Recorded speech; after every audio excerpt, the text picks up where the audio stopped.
because today we shine a spotlight on Asia's fastest rising star, the Philippines. The Philippines welcomes the next 6 years with optimism, grounded on a favorable investment policy environment, sound macroeconomic fundamentals, and a strong and decisive economic team. Ladies and gentlemen, it is my honor and privilege to introduce to you His Excellency President Ferdinand Romualdez Marcos Jr.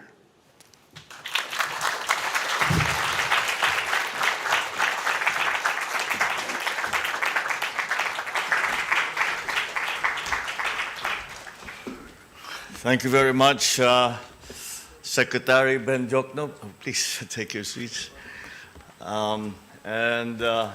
I welcome all of the participants who have come to join us for this briefing for the future and the plans of the future for the economy of the Philippines.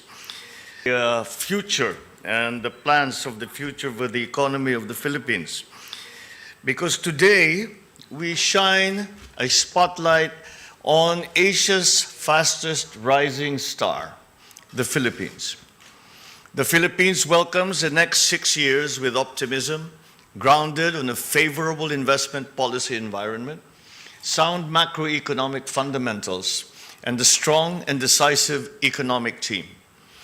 We are presently on a steady path to a strong recovery from the pandemic and a robust economic expansion. In the next few years, our economy is expected to outperform our regional peers. My administration is committed to establishing an even more competitive business climate conducive to high-value investments.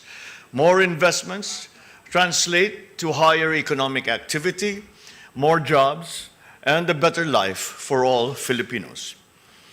We are implementing an 8-point socio-economic agenda that underscores the commitment through broad-based job creation, expansion of our digital infrastructure, and promotion of research and development across the country. This strategy will enable us to reduce poverty sharply and upgrade the country to upper middle income status. We will exercise fiscal prudence in the fulfillment of that agenda. To this end, we are pursuing the country's first ever medium-term fiscal framework, which will widen our fiscal space to allow for continued investments in public infrastructure and human capital development. We will expand our high investments in public infrastructure by leveraging our public-private partnerships mechanisms. We will improve interconnectivity through transportation development.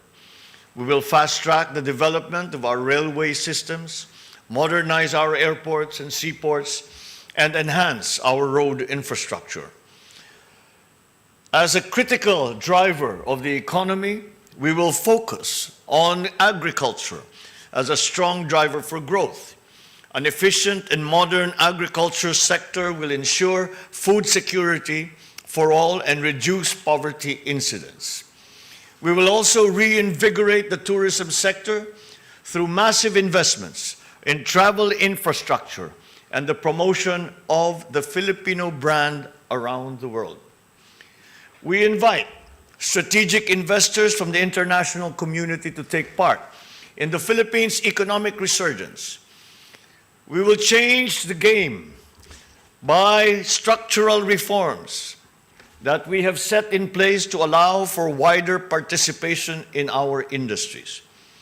With the Corporate Recovery and Tax Incentives for Enterprises Act, or CREATE, and the economic liberalization measures, we have expanded the space for foreign investments in and joint venture opportunities for industry players employing cutting-edge technologies. The presentations of the economic team today will paint a clearer picture of what you can expect in the next 6 years.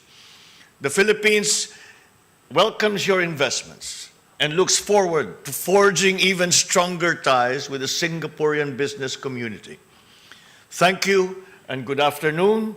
And thank you once again for your interest in the Philippines. Good day. Laban Pinas.